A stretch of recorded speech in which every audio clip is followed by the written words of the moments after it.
4ஆம் அத்தியாயம். கடம்பூர் மாளிகை. இத்தனை நேரம் இளைப்பாறி இருந்த வல்லவரையனுடைய குதிரை இப்போது நல்ல சுறுசுறுப்பை பெற்றிருந்தது. ஒரு நாழிகை நேரத்தில் கடம்பூர் சம்புவரையர் மாளிகை வாசலை அடைந்து விட்டது. அந்த காலத்து சோழ நாட்டு பெருங்குடி தலைவர்களில் செங்கன்னர் சம்புவரையர் ஒருவர். அவருடைய மாளிகையின் வாசல் ஒரு பெரிய நகரத்தின் கோட்டை வாசலைப் போல் இருந்தது. வாசலுக்கு இருபுறத்திலும் எழுந்த நெடுஞ்சுவர்கள் கோட்டைச் சுவர்கள் போலவே வளைந்து சென்றன. கோட்டை வாசலில் யானைகளும் குதிரைகளும் ரிஷபங்களும் அந்த மிருகங்களையெல்லாம் பிடித்து கட்டுவோரும் தீனி வைப்போரும் தண்ணீர் காட்டுவோரும் ஆங்காங்கு தீவர்த்தி தூக்கி பிடித்து வெளிச்சம் போடுவோரும் தீவர்த்திகளுக்கு எண்ணெய் விடுவோருமாக ஒரே கோலாகலமாய் இருந்தது. இதையெல்லாம் பார்த்த வல்லவரையனின் உள்ளத்தில் சிறிது தயக்கமும் துணுக்கமும் ஏற்பட்டன. ஏதோ இங்கே பெரிய விசேஷம் ஒன்று நடைபெறுகிறது. இந்த சமயத்தில் நாம் வந்து சேர்ந்தோமே என்று எண்ணினான். நடக்கும் விசேஷம் என்னவென்பதை தெரிந்து பார்த்து கொள்ளும் ஆவலும் ஒரு பக்கம் பொங்கிக் கொண்டிருந்தது. கோட்டை வாசல் கதவு திறந்துதான் இருந்தது. ஆனால் திறந்திருந்த வாசலில் வேல் பிடித்த வீரர்கள் சிலர் நின்று கொண்டிருந்தார்கள். அவர்களை பார்த்தால் யமகிங்கர்களைப் போல் இருந்தது. தயங்கி நின்றால் தன்னை அவர்கள் தடுத்து விடுவார்கள் என்றும் தைரியமாக குதிரையை விட்டுக்கொண்டு உள்ளே போவதுதான் உசிதம் என்றும் அந்த வீரவாலிபன் எண்ணினான். அந்த எண்ணத்தை உடனே காரியத்தில் நிறைவேற்றினான். ஆனால் என்ன ஏமாற்றம்! குதிரை கோட்டை வாசலை அணுகியதும் வேல் பிடித்த வீரர்கள் இருவரும் தங்கள் வேல்களை குறுக்கே நிறுத்தி வழிமறித்தார்கள். இன்னும் 4 பேர் வந்து குதிரையின் தலைக்கயிற்றை பிடித்து கொண்டார்கள். அவர்களில் ஒருவன் வந்தியத்தேவனை உற்று பார்த்தான். இன்னொருவன் தீவர்த்தி கொண்டு வந்து உயர தூக்கி முகத்துக்கு நேரே பிடித்தான். வல்லவரையன் முகத்தில் கோபம் கொதிக்க, இதுதான் உங்கள் ஊர் வழக்கமா? வந்த விருந்தாளிகளை வாசலிலேயே தடுத்து நிறுத்துவது என்றான். நீ யார் தம்பி? இவ்வளவு துடுக்காக பேசுகிறாய்? எந்த ஊர் என்றான் வாசற்காவலன். என் ஊரும் பேருமா கேட்கிறாய்? மானப்பாடி நாட்டு திருவல்லம் என் ஊர். என்னுடைய குலத்து முன்னோர்களின் பெயர்களை ஒரு காலத்தில் உங்கள் நாட்டு வீரர்கள் தங்கள் மார்பில் எழுதி கொண்டு பெருமையடைந்தார்கள். என் பெயர் வல்லவரையன், வந்தியத்தேவன். தெரிந்ததா என்றான். இவ்வளவையும் சொல்வதற்கு ஒரு கட்டியக்காரனையும் கூட அழைத்து வருவதுதானே என்றான் காவலர்களில் ஒருவன். இதை கேட்ட மற்றவர்கள் சிரித்தார்கள். நீ யாராயிருந்தாலும் இனி உள்ளே போக முடியாது. இன்றைக்கு வரவேண்டிய விருந்தாளிகள் எல்லாம் வந்தாகிவிட்டது. இனிமேல் யாரையும் விட வேண்டாம் என்று எஜமானனின் கட்டளை என்றான் காவலர் தலைவன். ஏதோ வாக்குவாதம் நடக்கிறதை பார்த்து கோட்டைக்குள்ளே சற்று தூரத்தில் நின்ற சில வீரர்கள் அருகில் வந்தார்கள். அவர்களில் ஒருவன், அடே, நாம் அங்கே திருவிழா கூட்டத்தில் விரட்டியடித்தோமே, அந்த குருதை போல இருக்கிறதடா என்றான். இன்னொருவன், கழுதை என்று சொல்லடா என்றான். கழுதை மேல் உட்கார்ந்திருக்கிறவன் என்ன விரைப்பாக உட்கார்ந்திருக்கிறான் பாரடா என்றான் மற்றொருவன். வல்லவரையன் காதில் இந்த சொற்கள் விழுந்தன. உடனே என்ன செய்ய வேண்டும் என்பதை முடிவு செய்து கொண்டான். குதிரையை விடுங்கள், திரும்பி போகிறேன் என்றான். தடுத்த வீரர்கள் குதிரையின் முகக்கயிற்றை விற்றார்கள். குதிரையின் அடிவயிற்றில் வந்தியத்தேவன் தன் 2 கால்களினாலும் ஒரு அழுத்து அழுத்தினான். அதே நேரத்தில் உடைவாளை உரையிலிருந்து உருவி எடுத்தான். மின்னல் ஒளியுடன் கண்ணை பறித்தந்த வாள் சுழன்ற வேகத்தினால் அவனுடைய கையில் திருமாலின் சக்கராயுதத்தை வைத்து கொண்டு சுழற்றுவது போல தோன்றியது. குதிரை முன்னோக்கி கோட்டைக்குள்ளே பாய்ந்து சென்றது.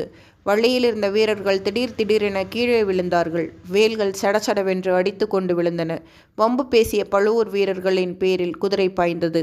இந்த மின்னல் தாக்குதலை சிறிதும் எதிர்பாராத வீரர்கள் நாற்புறமும் சிதறிச் சென்றார்கள். இதற்குள் வேறு பல காரியங்கள் நிகழ்ந்துவிட்டன. கோட்டை கதவுகள் தடால் தடால் என்று சாத்தப்பட்டன. பிடி பிடி என்ற கூக்குரல்கள் எழுந்தன. வேல்களும் வாள்களும் உராய்ந்து கிளாங் கிளாங் என்று ஒலித்தன. திடீரென்று அபாயம் அறிவிக்கும் முரசு டடம் டடம் என்று முழங்கியது. வந்தியத்தேவன் குதிரையைச் சுற்றிலும் வீரர்கள் வந்து சூழ்ந்து கொண்டார்கள். 20, 30, 50 பேருக்கு மேலேயே இருக்கும். குதிரையின் மேலிருந்த வந்தியத்தேவன் பாய்ந்து தரையில் குதித்தான். கையிலிருந்த வாளை சுழற்றி கொண்டே, கந்தன்மாரா, கந்தன்மாரா, உன் ஆட்கள் என்னை கொல்லுகிறார்கள் என்று கத்தினான். இதை கேட்டதும் அவனை சூழ்ந்திருந்த வீரர்கள் திடுக்கிட்டு சிறிது தயங்கி விலகி நின்றார்கள். அச்சமயம் மாளிகையின் மேல்மாட முகப்பிலிருந்து, அங்கே என்ன கூச்சல்?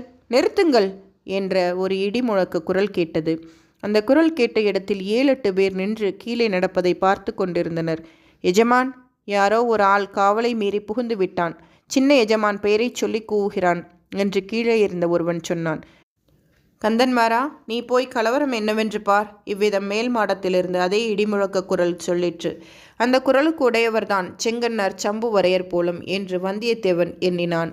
அவனும் அவனை சுற்றி நின்ற வீரர்களும் சிறிது நேரம் அப்படியே நின்று கொண்டிருந்தார்கள். இங்கே என்ன ஆர்ப்பாட்டம் என்று ஒரு இளங்குரல் கேட்டது. அந்த குரல் கேட்ட இடத்தில் நின்றவர்கள் விலகி கொண்டு வழி ஏற்படுத்தினார்கள். வாலிபன் ஒருவன் அந்த வழியாக விரைந்து வந்தான். கையில் பிடித்த கத்தியை லேசாக சுழற்றி கொண்டு சூரசம்ஹாரம் செய்த சுப்பிரமணியரைப் போல் நின்ற வந்தியத்தேவனை ஒரு கணம் வியப்புடன் நோக்கினான்.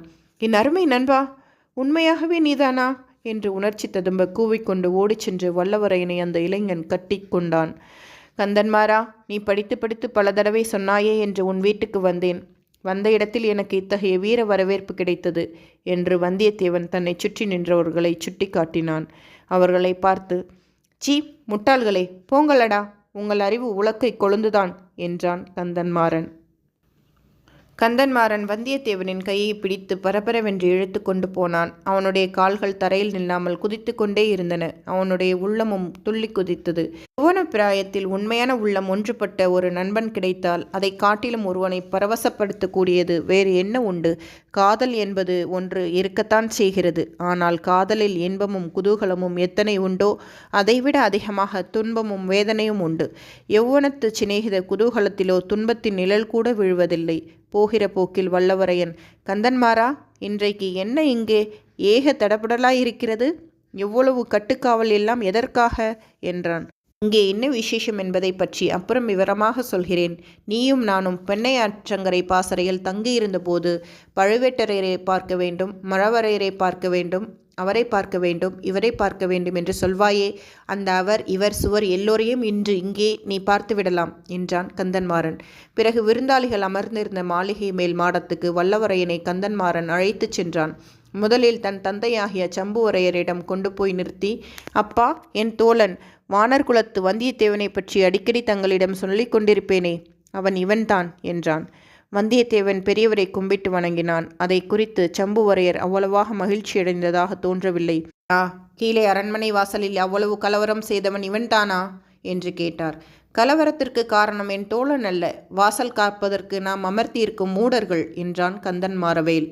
இருந்தாலும் இன்றைய தினம் பார்த்து, அதுவும் இருட்டி அரை ஜாமத்திற்கு பிறகு இவன் இவ்வளவு ஆர்ப்பாட்டத்துடன் வந்திருக்க வேண்டியதில்லை என்றார் சம்புவரையர்.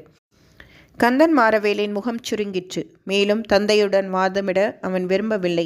வந்தியத்தேவனை அப்பால் அழைத்துச் சென்றான். வந்திருந்த விருந்தாளிகளுக்கு மத்தியில் நடுநாயகமாக ஓர் உயர்ந்த பீடத்தில் அமர்ந்திருந்த பழுவேட்டரையரிடம் அழைத்து போய், மாமா, இவன் என் ஆருயிர் நண்பன் வந்தியத்தேவன், வானப்பேரரசர் குலத்தவன். இவனும் நானும் வடபெண்ணைக்கரை பாசறையில் எல்லை காவல் புரிந்து கொண்டிருந்தோம். அப்பொழுதெல்லாம் வீராதி வீரர் பெரிய பழுவேட்டரையரை பார்க்க வேண்டும் என்று ஓயாது சொல்லிக் கொண்டிருப்பான்.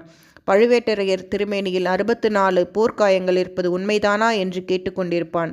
ஒரு நாள் நீயே எண்ணி பார்த்துக்கொள் என்று நான் சொல்வேன் என்றான். பழுவேட்டரையர், அப்படியா தம்பி, நீயே எண்ணி பார்த்தால் ஒழிய நம்ப மாட்டாயோ? அவ்வளவு அவநம்பிக்கையா உனக்கு? வானர் குலத்தை காட்டிலும் வேறு குலத்தில் வீரம் இருக்க முடியுமா என்ற சந்தேகமா என்றார்.